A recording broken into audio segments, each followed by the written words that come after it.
Welcome to Behind the Highlighter. My name is Lucas Hahn, and I read lots of books about things like continuous improvement, lean, leadership, business culture, and self-improvement. I also, from time to time, get the extreme privilege of talking with authors about the key points that I've highlighted while I read their books. I hope you enjoy. All right, welcome everybody. Lucas Hahn here. I'm with Joshua Plenert, and today we're going to be talking about how we go, culture-centric leadership, high-functioning enterprise. Really great book about leadership culture and most importantly, how you can change a culture. Um, Super timing for me. I've been passionate about this topic here for a year and a half, doing a ton of research over it. Was fortunate to come across this one and burned through two highlighters. So I got half a book in pink and half a book in yellow because I ran out of ink. So that's a good sign that you got lots of great content here. So thanks, Joshua, for coming in and talking with me about this. I really do appreciate it. And more importantly, I appreciate you putting this book out there. I really do think it's highly valuable and will help awful lot of people. So why don't you tell us a little bit about yourself professionally, a little bit of your career background and some of your experiences. Sure. I'm an engineer, structural engineer. I specialize in dynamic loading conditions, any earthquakes, hurricanes. I've dealt with volcanoes. I've dealt with impacts from vehicles, all that kind of stuff. I spent in California. I helped build up a branch office for our firm, and there I spent a lot of time going out and evaluating existing structures, identifying potential failure points, and then designing retrofits for them. I also would go out and inspect buildings when they see cracking or things that they thought might be an issue. After earthquakes, I'd go and run around a whole bunch of buildings and take a look at them, things like that. And so it was a good experience because I got to kind of analyze what we expect to happen in dynamic conditions, and then I got to go see what actually happened when the dynamic condition occurred. So it was really, really fun.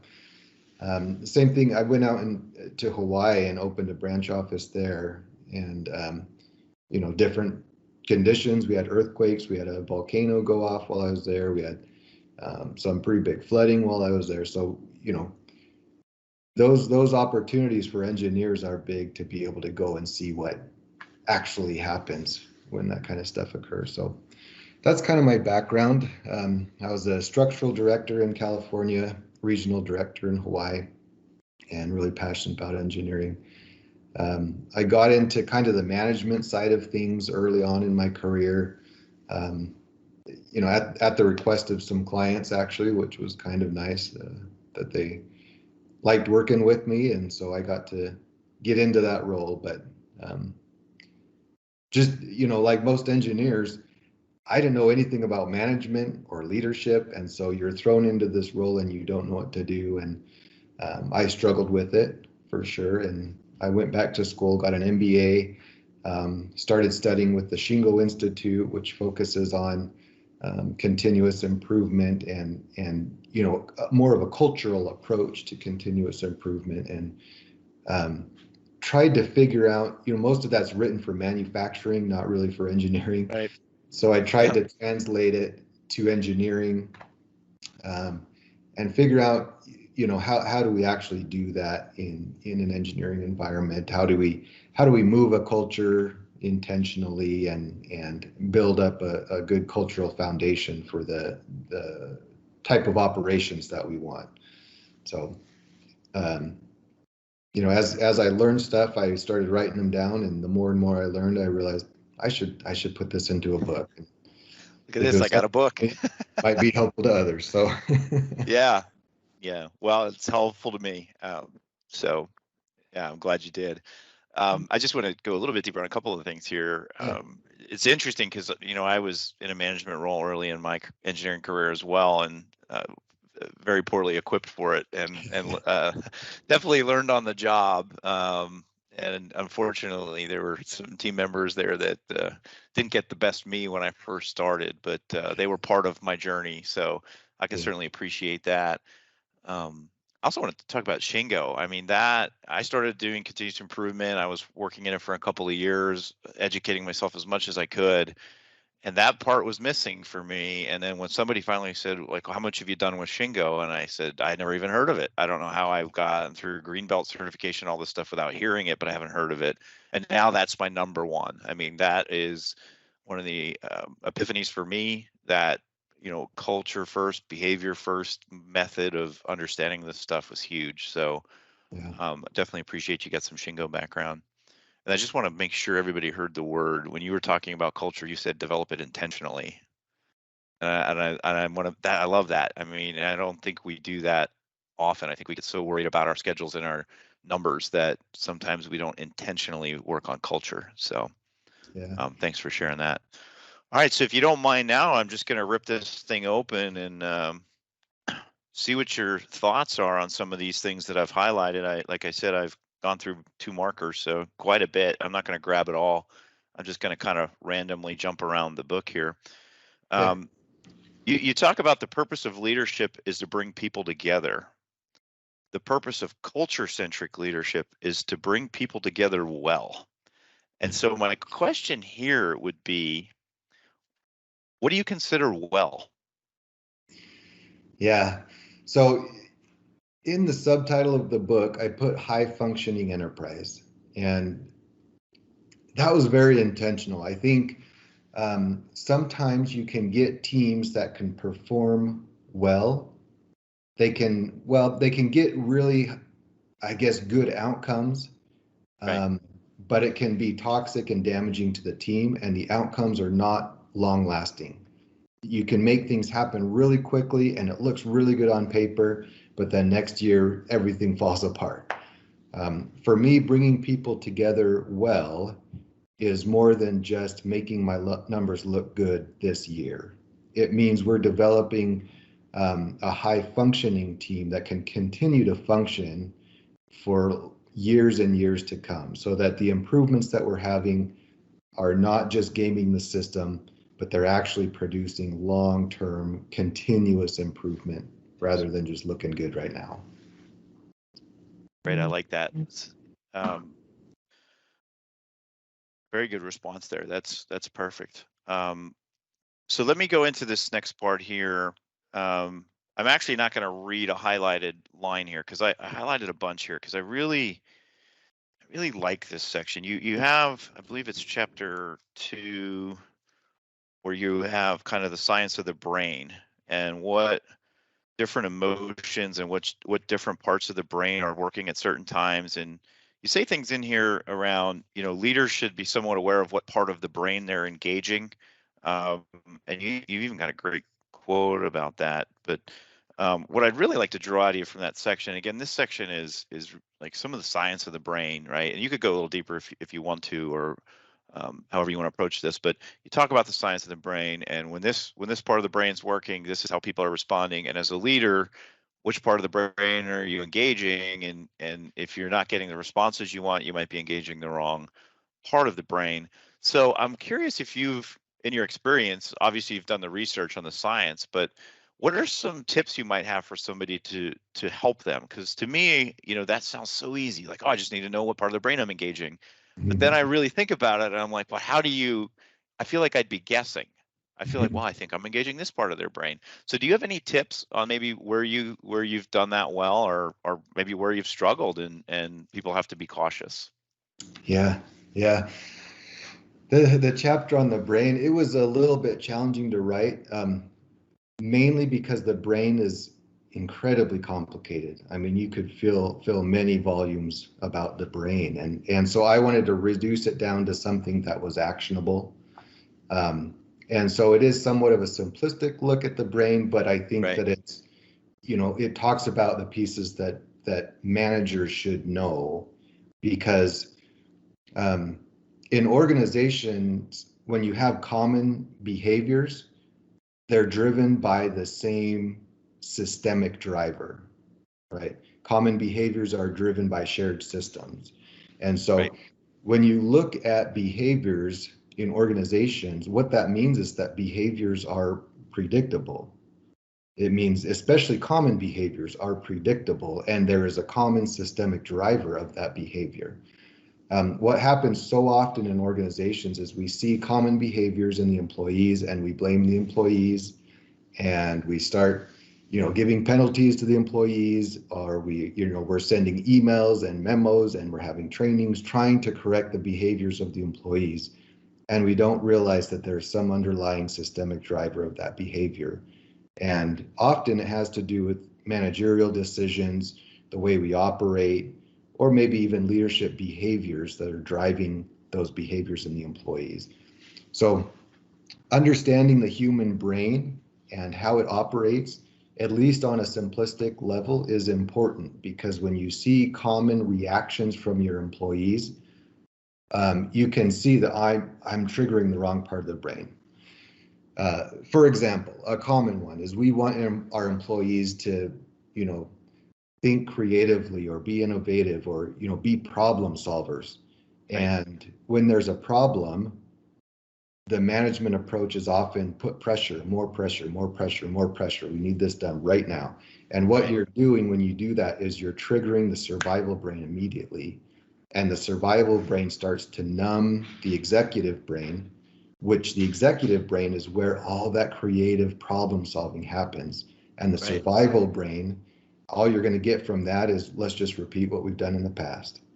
And every time there's problems, that's what you see, repetition of past solutions, nothing really innovative, no really good thought process going into it. And leaders will get frustrated thinking this is an employee problem. We need better Right. employees who can think better. They need to use, they need more executive level thinking. You have to let them. You have to Right. ignite that part of their brain. If you're dealing with their survival brain, you're never going to get that.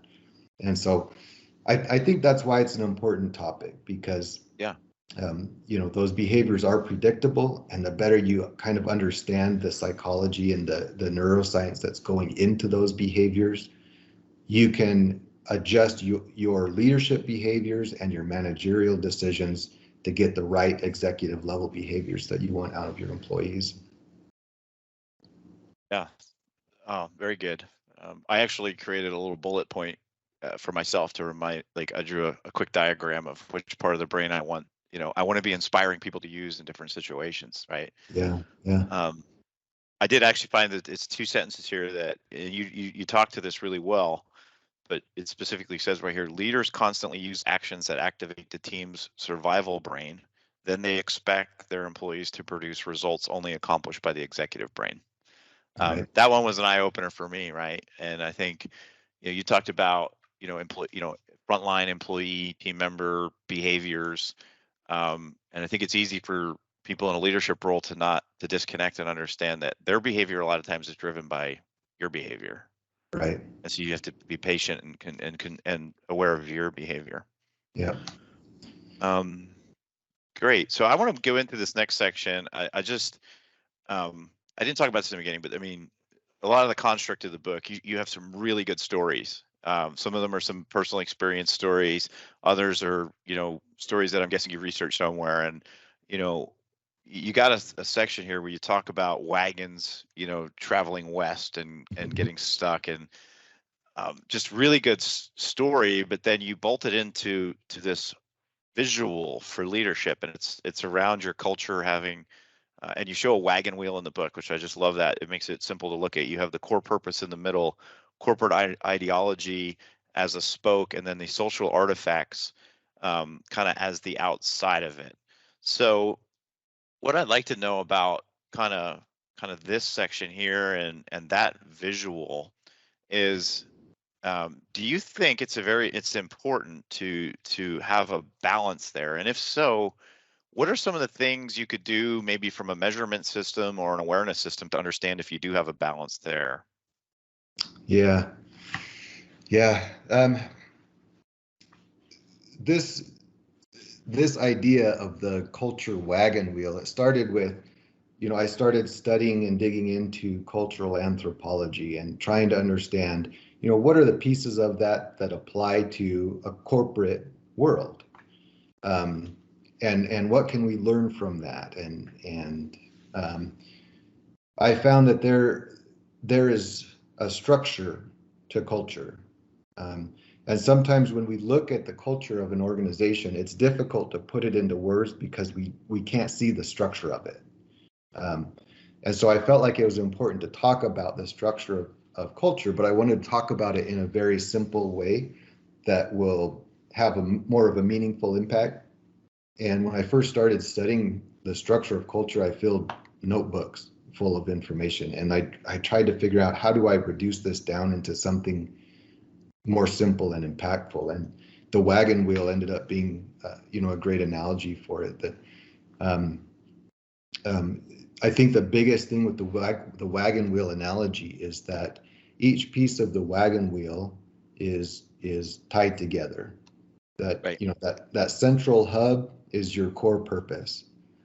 That's got to be solid, and it's got to be faithful and unchanging. People got to be able to rely on that.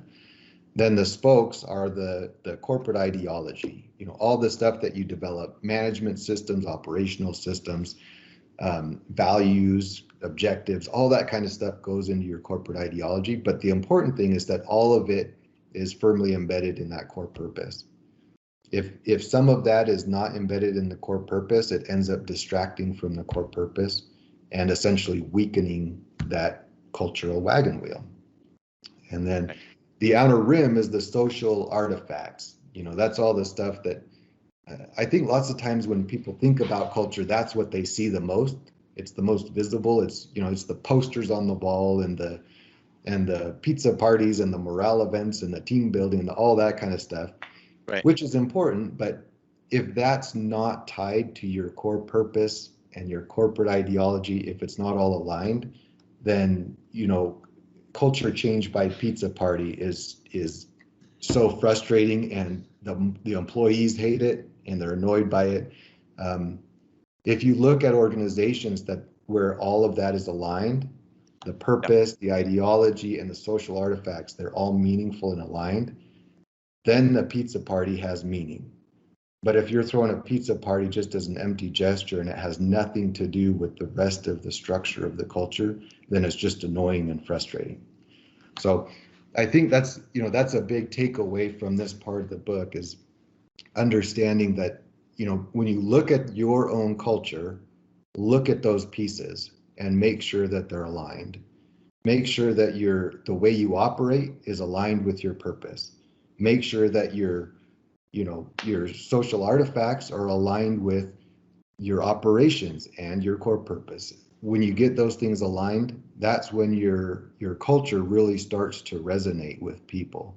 And the pizza party is more meaningful than just an empty gesture.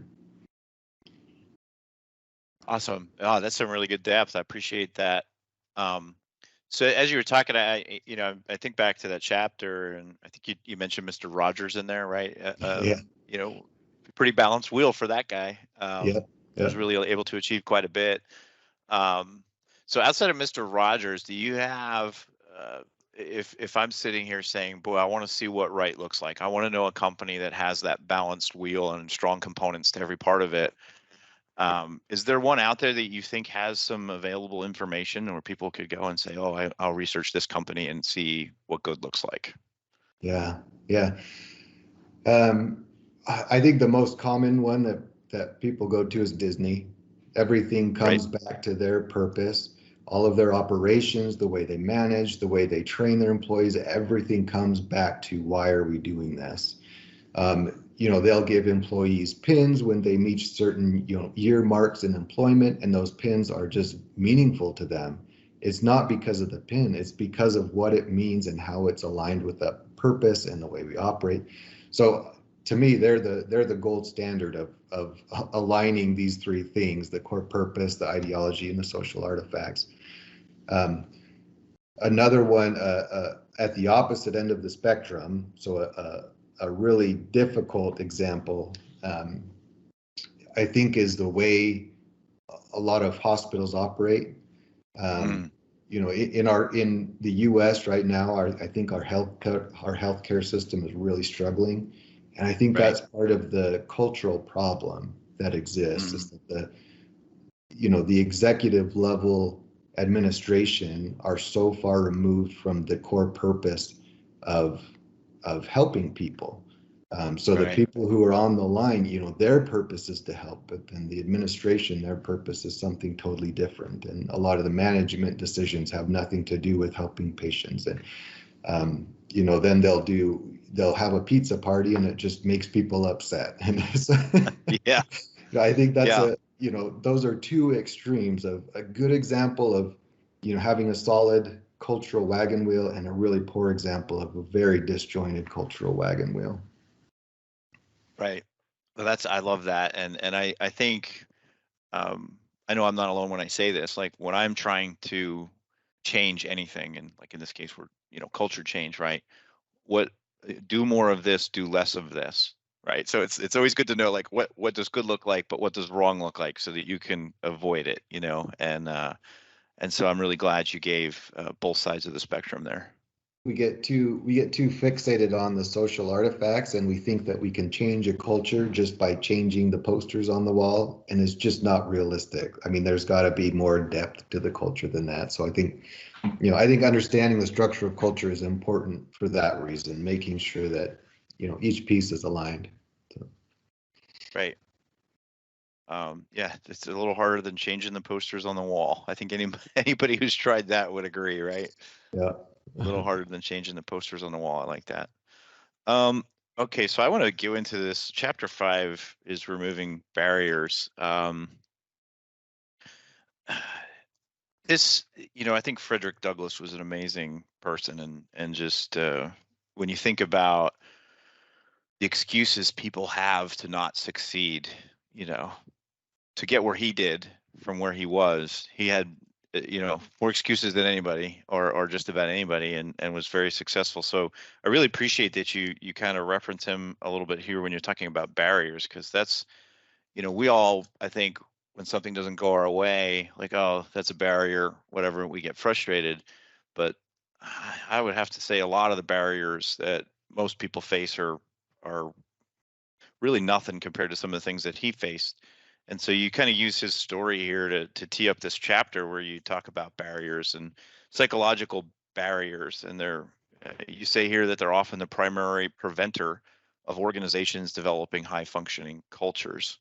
So what I'd like to get more depth on here, and I actually highlighted quite a few things in this chapter, because I do think, um, a lot of companies, these barriers are there and they don't know it.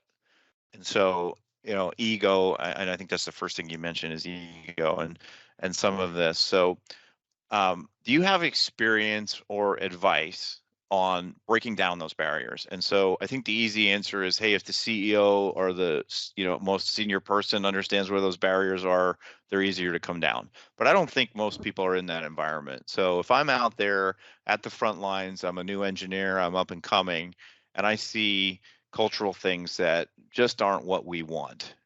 Um, what kind of thoughts would you have for somebody to share on what's the process to start breaking down barriers? Yeah. Barriers, I think, yeah, like you mentioned, the most challenging barriers are the psychological ones because we don't see them in ourselves. And I think it begins with that, is helping ourselves and others to recognize those barriers, or those, sometimes they're referred to as cognitive biases. um, a common one is cognitive entrenchment, when you're in a certain mindset for so long that you just can't see things from any other point of view, is a really common one. um, with cognitive entrenchment, a good way to approach it is surrounding yourself with people, or finding people who will challenge your perspective a little bit, rather than just agree with you. Sometimes that's a good use for coaches or mentors or consultants that can come in and help challenge your perspective a little bit. But that's a kind of a practical way to overcome cognitive entrenchment, which is really common in a lot of organizations, especially senior leadership. Or as engineers, we get really, really good at what we do, and we just get stuck in the same thought process all the time. So I think that's a really common one. Uh, let's see, what are some other barriers? Oh, ego, you mentioned. I teach, I'm an adjunct professor at a few different universities. And when I first started teaching, I was teaching at Sac State in California. Um, they asked me to go teach a class that, as a student, I hated that class. So I was kind of, unsure if I wanted to teach it, but I said, all right, I'll teach it. And it was, a VBA programming class. I just felt insecure about it, I guess, because I didn't enjoy the subject. And so now I'm going to teach it. And so I've never taught before. I remember going to class on my first day and just feeling, uh, I guess, fear that I would be found out. Fear Right. that somebody would ask a question and I can't answer it. Mm, And, so my ego started getting in the way where right. I think my focus was to defend myself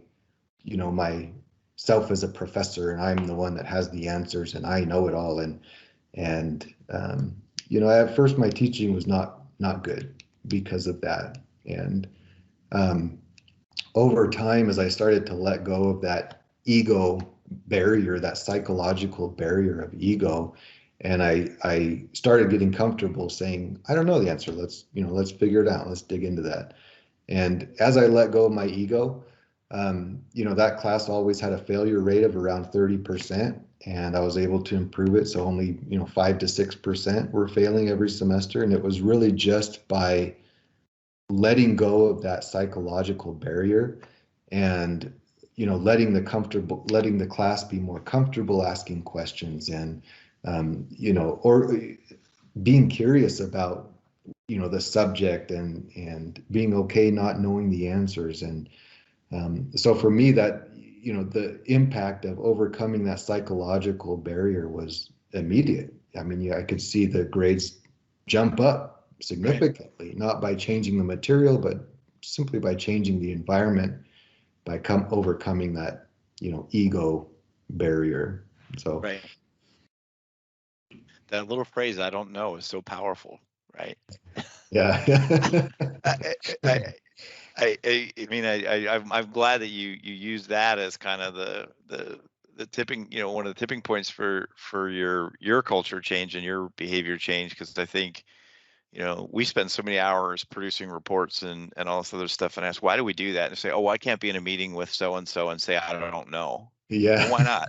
Um, but then also, we chase a lot of problems that, well, why did we do that in the first place? Oh, well, because we thought this, and so, well, why did you think that? Well, I didn't actually know, so I just said that because I didn't want to seem like I didn't know, and I Yeah, think people have experienced that in all facets of their life, right? When you're afraid to say I don't know, it can be really damaging, and then so you're also now saying, like, my ability to say I don't know changed an entire class and an entire experience for these students who are paying quite a bit of money to be educated, right? that's right. Yeah, good. Um, so I'm kind of in the back, maybe three quarters or back quarter of the book now. So before I go any further, is there so we're now into kind of the systems, and actually it just reminded me of something as I'm thumbing through here. One thing I like that you really like that you did in this book, on top of, you put stories in there, so it wasn't just an information dump. You had some very engaging stories. Is at the end of each chapter you have a conclusion, and it's just a couple nice little paragraphs to button it up. And I just as I was turning, I saw a conclusion sitting here, and I just want to tell everybody know that that's something you did, and I think, I really appreciate that. So yeah, I'm up to number 6 here, building momentum. So the 5 chapters, I kind of just went through some of my pieces that I marked off. Was there anything in those 5 chapters that I might have, um, didn't bring up right now that you want to kind of revisit or retouch? Yeah, I think you're hitting the main points. Yeah, I think you're pulling out the big topics. Um, Good. I think one, I can't remember if it's in the first 5 chapters or if it's later, but I kind of mentioned it before that, common behaviors are driven by shared systems.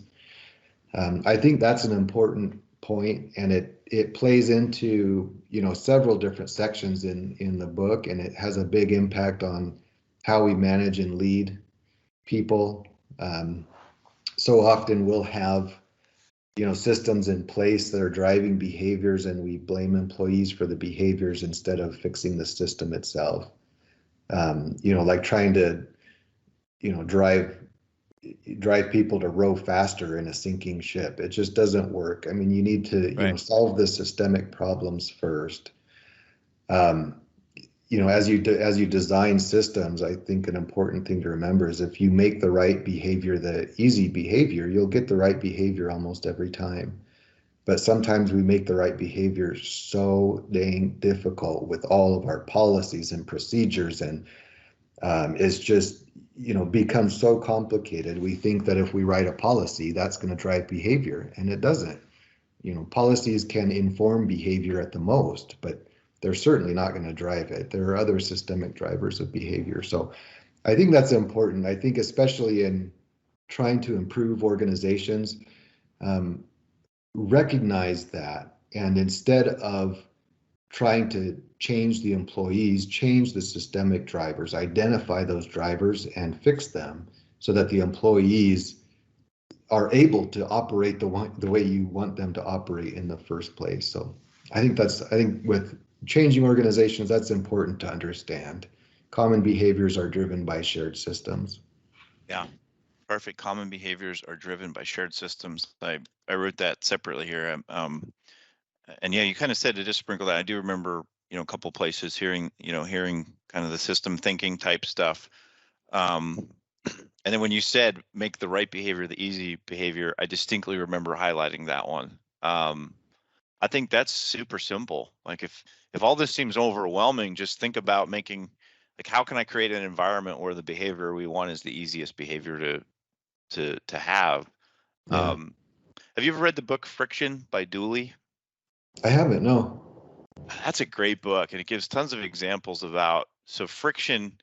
Um, if there's behaviors you don't want to happen, introduce friction, and if there's behaviors you want to happen, reduce friction, right? and Yep, it and it absolutely. talks about like the early days of Amazon, which, anybody who's culture focused right now, it's hard to use Amazon as an example anymore because of, I don't think that's the desired culture. But if you can block out, their current situation and go back to when they were a 100 or 200 person company, they were doing some really brilliant things, and they were fairly culture focused. And it talks about, they found $1 trillion worth of money sitting in online carts that wasn't purchased in a year.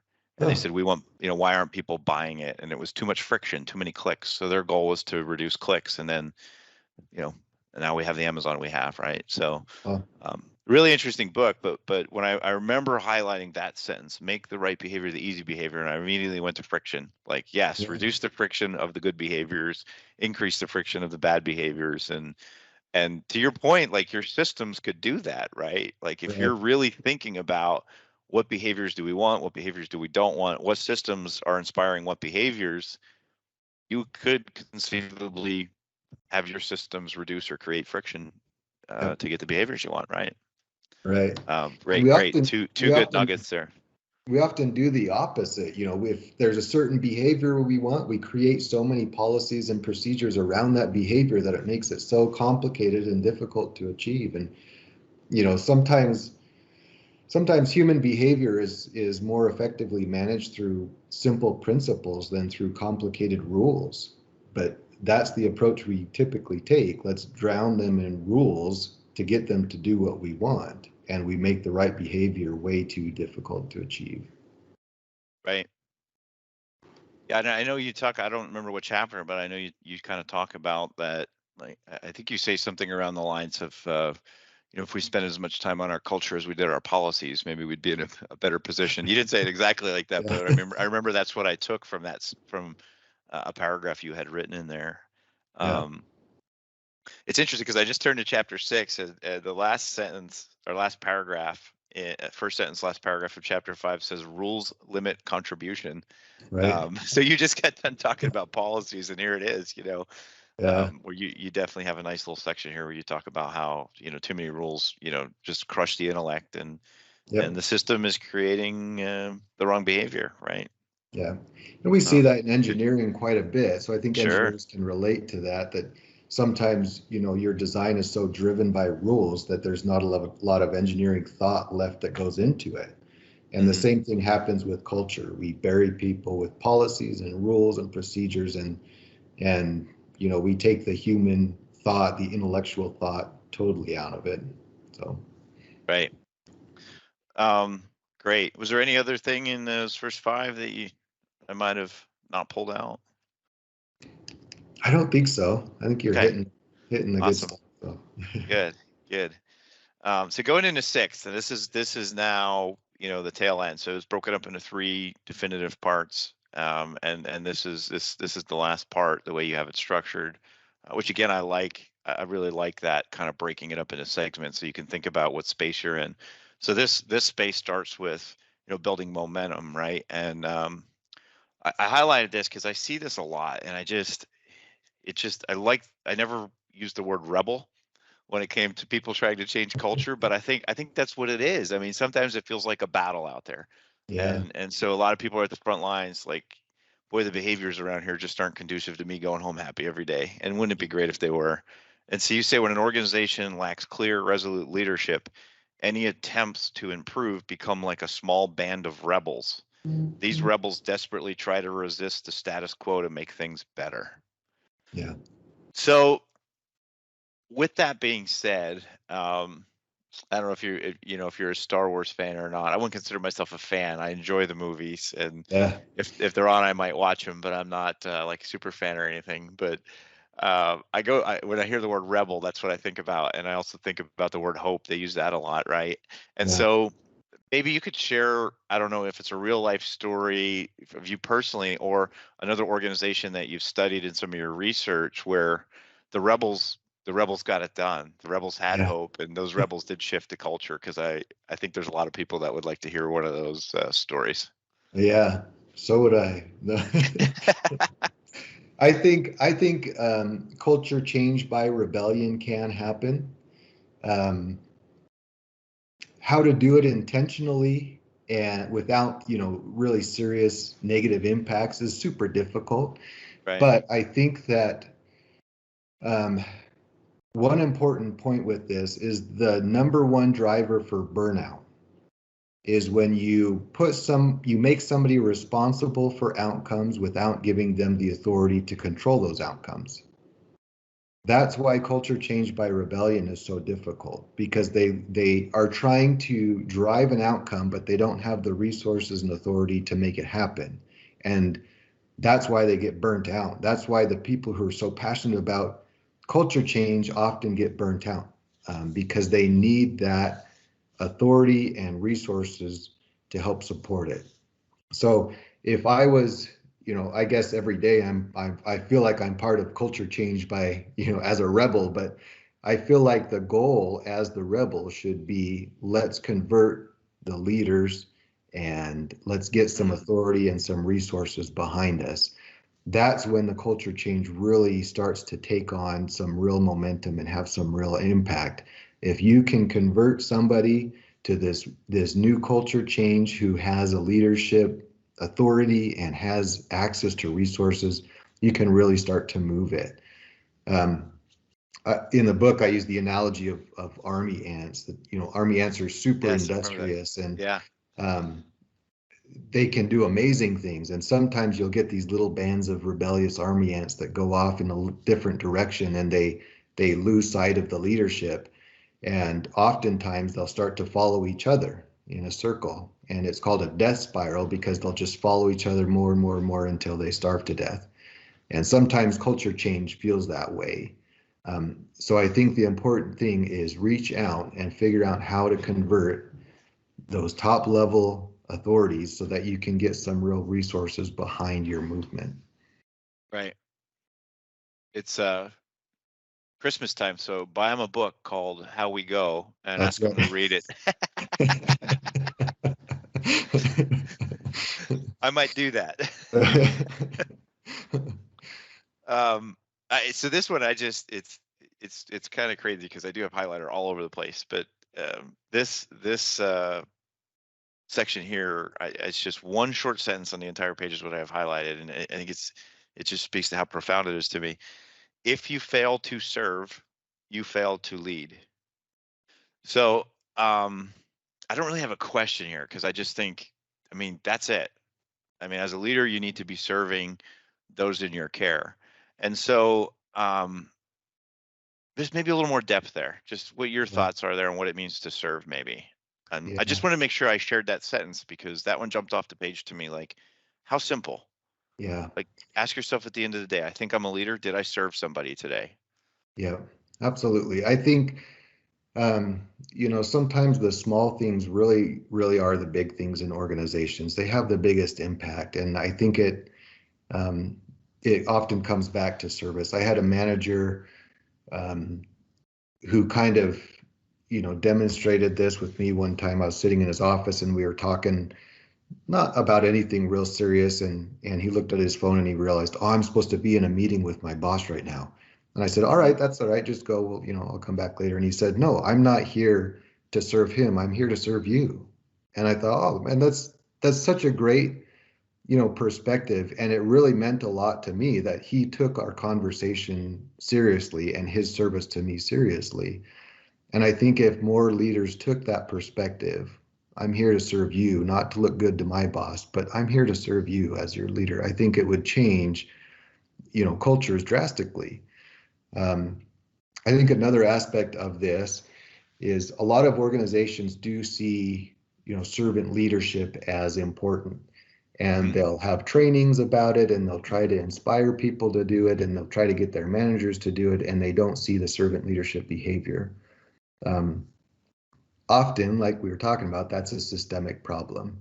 Right. If you have somebody that you want them to be a servant leader, you want them to serve their staff, but you bury them in administrative work, you bury them in meetings, and they have no time at all, you're not going to get servant leadership behaviors. Mm, So I think if servant leadership is important to an organization, create an environment where it can happen. Create that systemic approach to servant leadership and make sure that you're supporting people in doing that.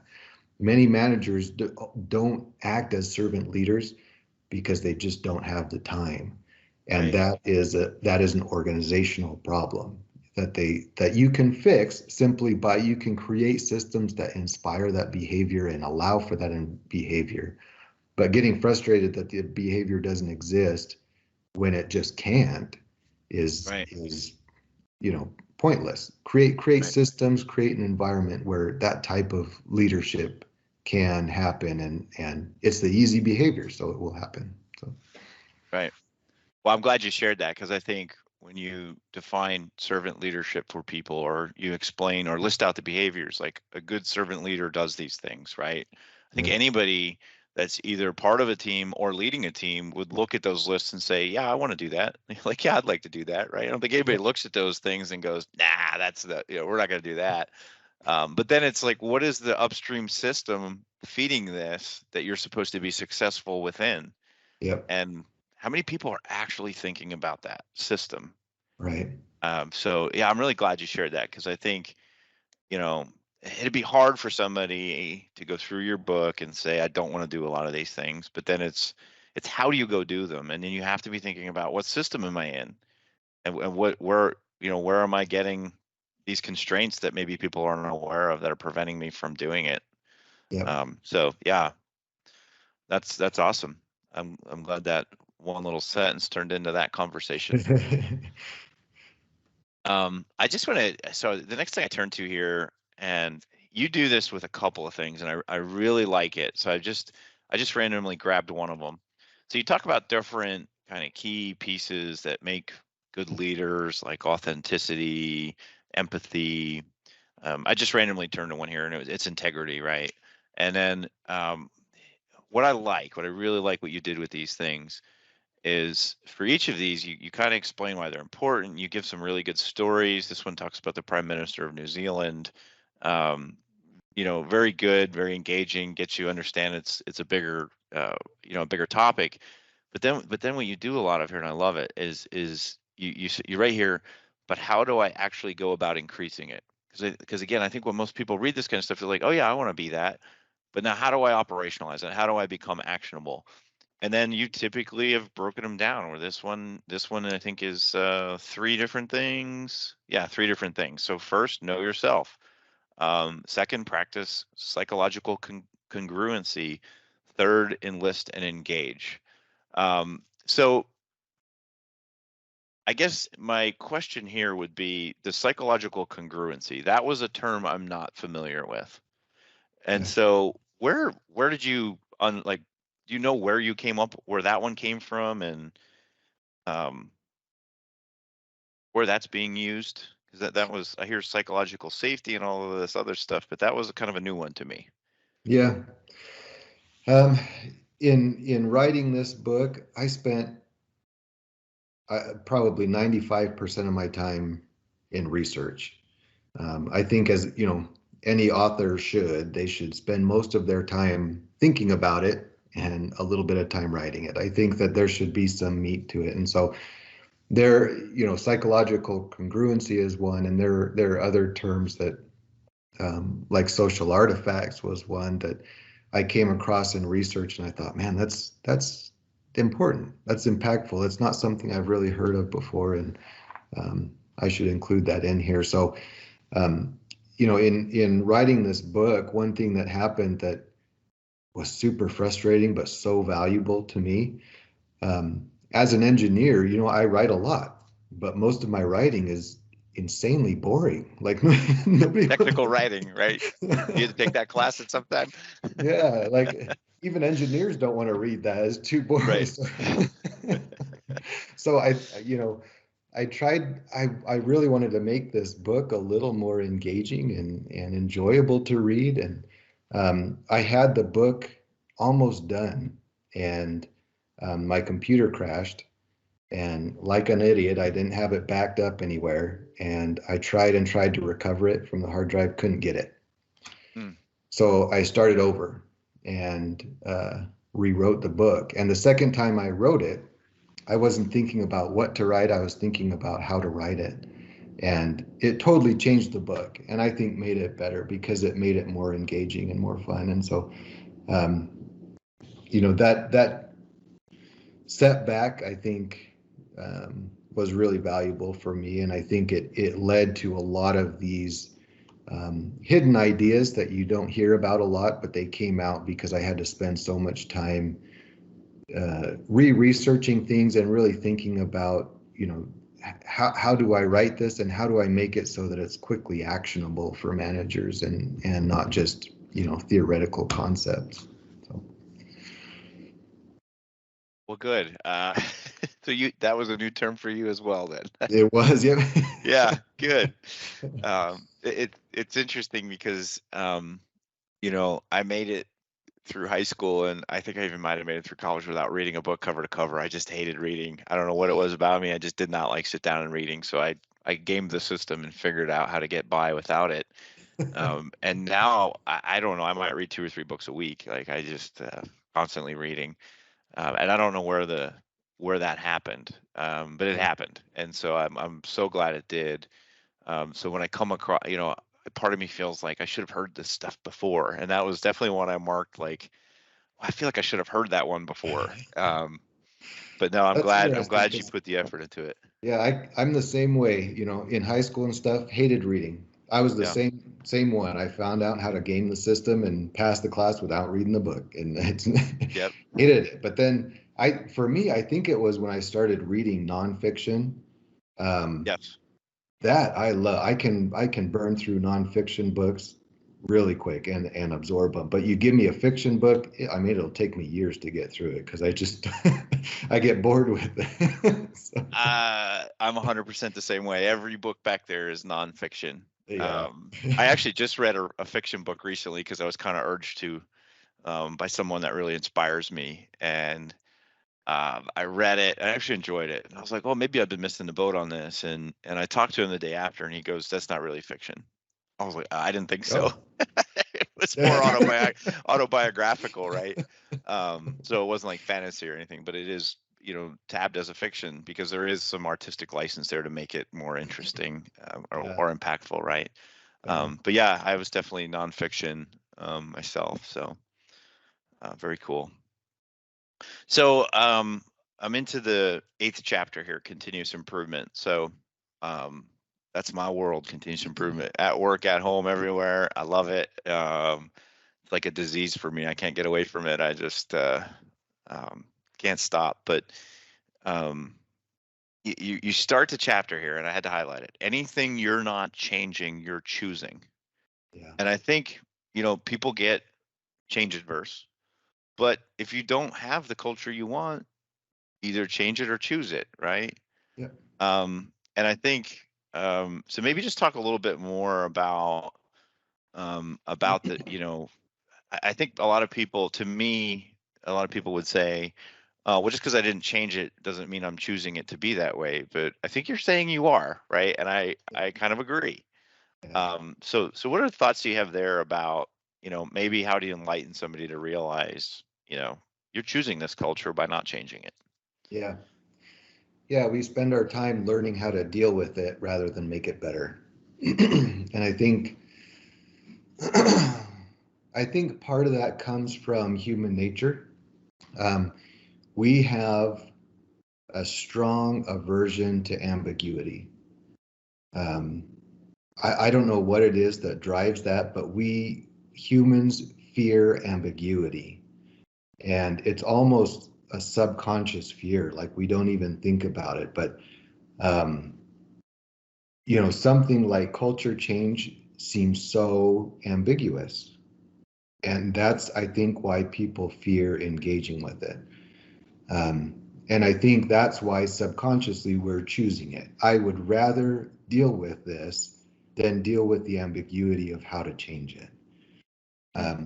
To me, that's why it's important to study, books like How We Go, and there's so many great books about this topic. I think it's important to understand that it doesn't have to be ambiguous, and there are simple things that we can do to drive some real change with our culture. But I think that's why if you're not changing it, you're choosing it, Choosing even it. if it's not, a super conscious choice, but Hmm. essentially your fear of ambiguity is driving that choice to be made for you.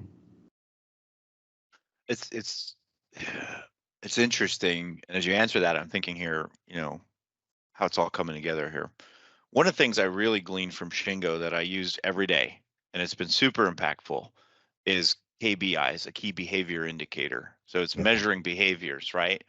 And some of the groups that I'm working with now that are actually developing strong cultures in the direction they want, they're measuring leadership behaviors. They're yeah, putting numbers to it, right? And so the ambiguity is going away because they have data that says 75% of our frontline employees don't feel empowered. And if we have a good leadership culture, everybody's empowered all of the time, right? yeah. And so I think, and you can add to this if you want, but I think most people don't realize that it is possible to measure behaviors, Hmm. and that data a lot of times is, to me, the most impactful way to shift. And I've just learned that through experience, but I never really thought about it being like that data is getting rid of the ambiguity, and we're afraid of the ambiguity. And Yeah, it just connected for me. So you could talk a little bit more about that if you want, but I just wanted to share those thoughts because I think that's something I've seen be successful in culture change is get data yeah, and measure your behaviors. yeah. I think it's important because sometimes, you know, every organization sets KPIs, performance Yeah. indicators, and um, they get frustrated when they don't achieve them, or sometimes you'll achieve them, but you're frustrated with the behaviors of employees. And so I think, you know, you take the KPI and then look at the behaviors that are necessary or desired to achieve that. Um, sometimes there are a lot of different behaviors that could achieve that, and some of those are not desirable. Some of them are unethical. And so think about the right behavior that you want to achieve that performance and measure that. Measure the behavior. Then you'll Right. get the right behavior and you'll get the performance. But sometimes we miss that behavioral indicator. We jump right to the performance indicator, and then right, people are, left to whatever behaviors are easiest to achieve that, and sometimes they're not great behaviors. So right. yeah, I think important point. Yeah, yeah, perfect. Um, I constantly preach, if we spent more times developing our KBIs, our KPIs wouldn't be a fire drill. Yep. And, and I've heard people tell me, oh, you should be calling those, leading indicators and lagging indicators. But I actually stand hard here and refuse. And I say, well, no, if you call it a leading indicator, people don't directly associate the fact that it's your behavior that's the indicator. Yep. Yep. And so I stick hard to KBI. I'm the same way. Yep. Awesome. So I'm just going to quick touch on the conclusion because we're kind of out of time here. Okay. You kind of wrap it up really nice. I really do like kind of some of the things you have to say here. So nothing has greater influence on an organization's culture than leadership. And I know as I read that, I took it from both lenses, right? So the right leadership behavior develops the right culture. The wrong leadership behavior develops the wrong culture. Um, and then you directly then after it say too often leaders avoid taking on the responsibility of guiding the organization's culture because they don't understand it. Yeah. And I think when I look at some people that are in leadership roles that I love this guy. I'd go to a baseball game and have a beer with him any day. Mm. But the culture that he's inspiring is less than what I think people deserve. And Yeah. I think it goes to that they don't understand it. I don't know that they understand their role in it as leaders. And I don't know that they understand what exactly the culture should be. So maybe some ending tips if I'm in a leadership role. Like Yeah. what are those things that'll help me realize how important my behavior is to the culture, um, and just understand your culture better. Like what's the Yeah. thing to go understand your culture? Yeah. So I think several of the things that we've talked about play into that. Understanding, being able to look at your culture and identify the structural pieces of it is important. Understanding that there are systemic drivers to common behaviors is critical. Those are all things that a leader, a manager can adjust.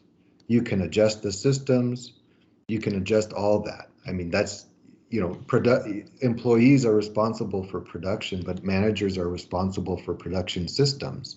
That's your world. And what you do with those systems affects behaviors. The behaviors are predictable. If you can find the systemic drivers that are driving them, then you can change the system and fix the behaviors. And so I think that's important for managers and leaders to understand, is that um, influencing behaviors, influencing culture is not that complicated.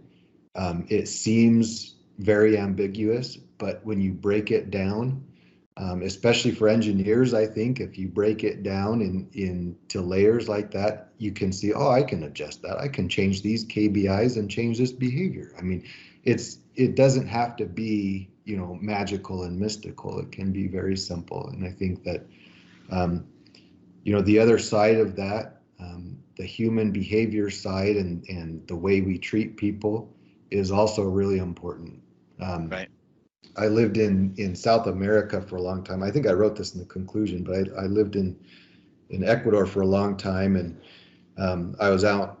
I was there, um, trying to help people, and my wife and I had a humanitarian aid organization for a while that kind of helped, tried to help people. And anyways, one time I was out, uh, and I came across a little shack in the middle of the jungle, and just happened across it. And there's a little old man in there, and he was on his last bite of food. And so, um, me and my friend that I was with, we spent some time trying to help him out, and get him on his feet a little bit. And we went. It took us like an hour, but we went and found like a handful of food, and he had literally no food left. He was starving to death. So we brought this handful of, rice and beans and noodles to him and said, here you go. This will sustain you for a couple more days till we can get you more. And um, we went and we worked around his property for a while. And at the end of the day, we went to say goodbye to him, and he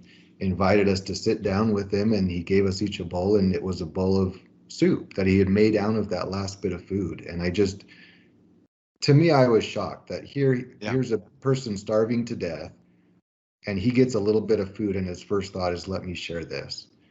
Um, I don't think that he was trying to have an impact on me or my life. I think it was just his character that I'm going to share.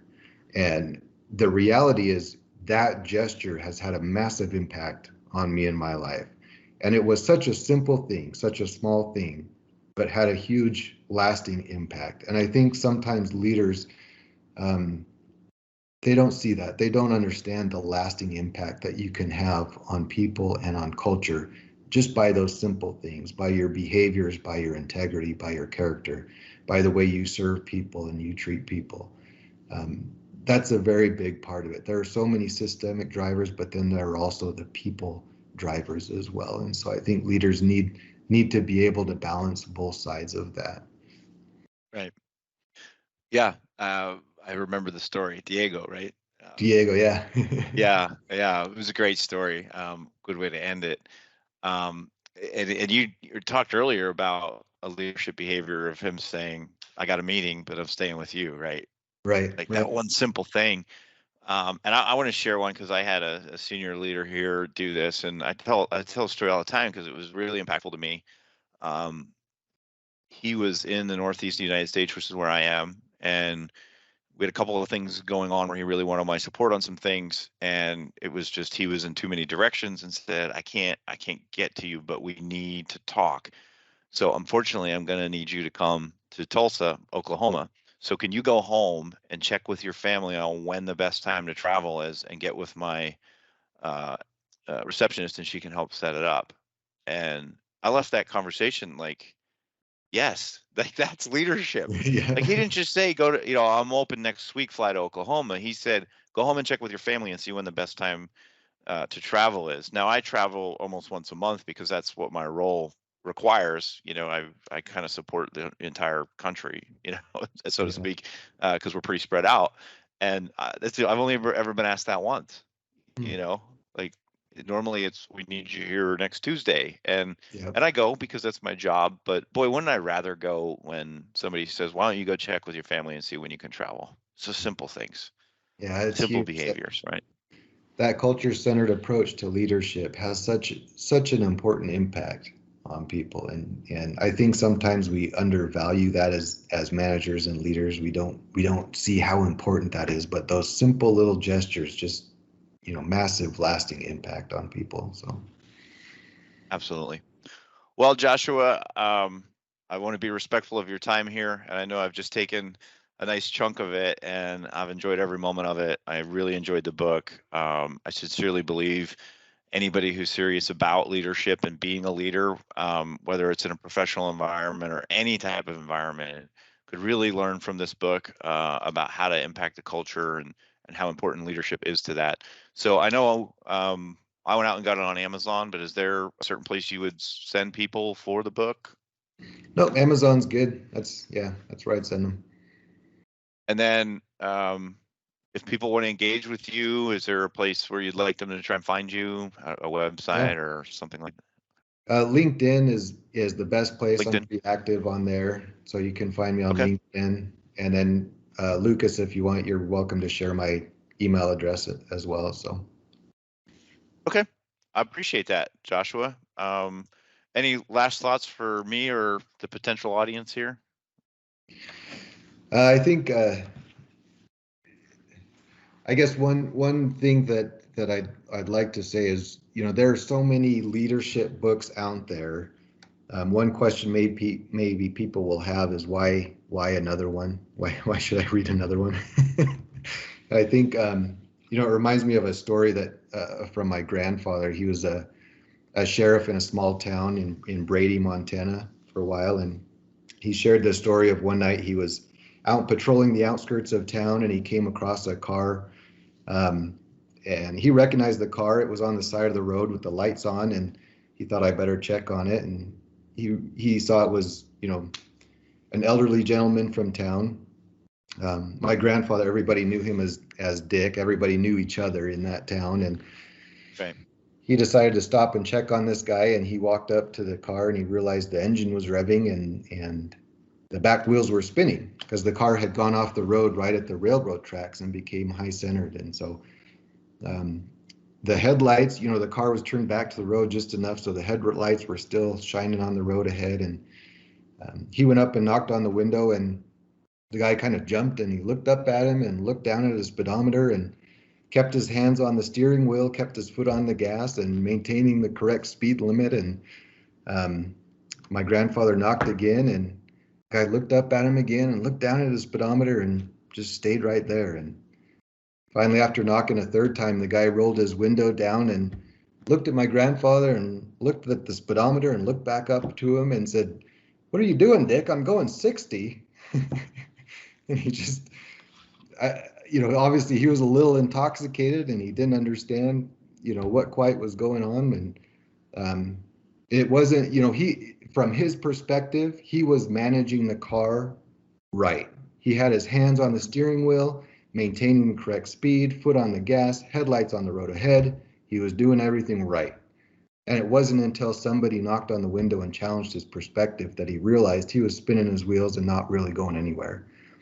So many organizations and managers and leaders, we get stuck in that. We get stuck in this Right. rut of continuing to do the same thing we've done in the past. And sometimes it's helpful to have somebody come and challenge your perspective a little bit and say, hey, think about this or think about that. That's really what How We Go is designed to do. It's designed to challenge different aspects of your perspective so you can look for opportunities to improve. So I think that's why reading How We Go, I think, is important, and any book on this subject is important. You're looking for your perspective to be challenged a little bit, look for opportunities to improve. Wow. I mean, it's a great way. I remember that story in the book. But I just loved hearing you retell it, and then kind of putting a bow on the whole thing about how important these types of books are. And I agree. I think challenging your perspective. I will say that I feel like our perspectives are very aligned. I mean, when I read this book, it's a lot of stuff that I've seen tried and true, works. It's a lot of things I try and teach and coach people to do, and I still got a lot from it, Yeah, and I think so challenging your perspective, I get it, like totally so important. But there's also value in reaffirming your perspective. Like, hey, yeah, here's somebody else that knows this stuff is working. yeah, And so I appreciate both the challenge of the perspective, but then a little bit of reaffirmation that, yeah, maybe you're doing it right sometimes. So yeah. Joshua, again, awesome book, awesome conversation, and I appreciate you so much for coming on here. Thanks for having me, Lucas. You got it.